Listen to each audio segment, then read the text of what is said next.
Hello, today is Valentine's Day and I'm thinking about my heart. My heart beats for me, and my heart beats for all the people I love, the people I care about, and the people I think of, including you. So please leave us a comment, tell us where you are and for whom does your heart beat. My heart and your heart beats a staggering 100,000 times in a day. That's more than 35 million heartbeats in a year. Now I'd like you to think about the people in your life who are above the age of 40.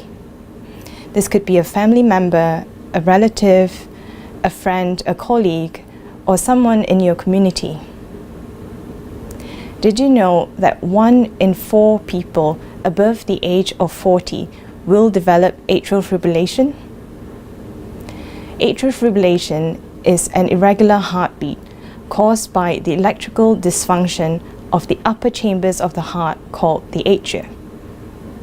Because heartbeats are irregular in people with atrial fibrillation, blood clots can form and travel to the brain, contributing to every 4th stroke.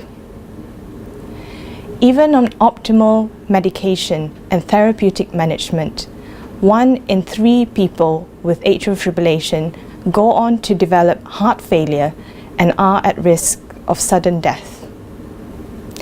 Now I hope you stay with me for the next few minutes because I would like to share with you all the work that my colleagues and I are doing to protect your heartbeat, transforming patient care to fight stroke, heart failure, and sudden death. So please share this video with everyone because it is about your heart and their hearts as well. My name is Dr. Winnie Chua, and I am a postdoctoral researcher at the Institute of Cardiovascular Sciences. One of the biggest challenges with atrial fibrillation is that it goes undetected until after someone has experienced a stroke.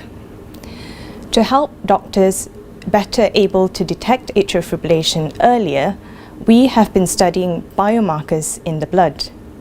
We do this because our blood contains a lot of important information about our heart's health.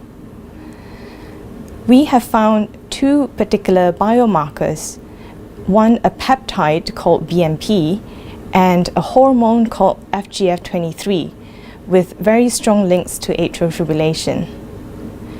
This information combined with simple characteristics such as age, sex, and our body mass index could help us to predict atrial fibrillation well. This work that I've just mentioned was published in the European Heart Journal earlier this year, and there are links to this paper in the description below. So please click on it and read it and share it. When atrial fibrillation is detected, patients are put on medications called anticoagulants, and these are blood thinners.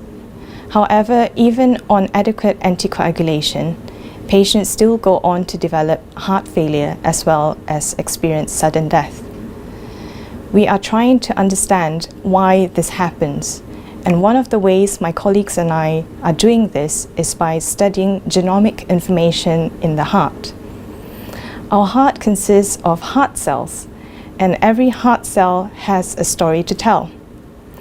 It contains intricate information in the form of DNA, which tells us how it behaves and how it interacts with all the other cells next to it.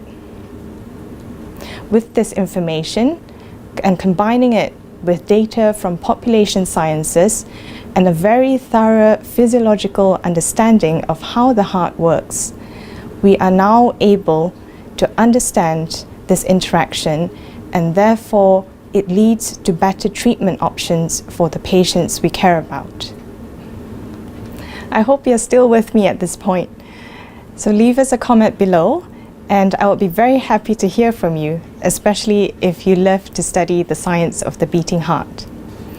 Now, we are very lucky to live in an exciting time where we have tools and technologies to help nurses and doctors make best treatment decisions for patients with atrial fibrillation. Together with our European colleagues in the Catch Me Consortium, with the European Society of Cardiology, and with the British Heart Foundation, we have developed 2 smartphone apps for healthcare professionals and for patients with atrial fibrillation. The app for the healthcare professional is called AF Manager, and the tool for patients with atrial fibrillation and their families is called My AF. The links to download these apps are in the description below, and they can be used for free on Android and Apple platforms. Our aim here is to empower doctors, nurses, and patients to make best decisions for atrial fibrillation care. I'd like to end here now, and I leave you with this thought. Every heartbeat is important to us, and you can join us in making a difference. Find out more about our work in the links in the description below. Retweet it, share it, talk about it, so that together we can protect every heartbeat, transforming patient care to fight stroke, heart failure, and sudden death. Thank you for listening.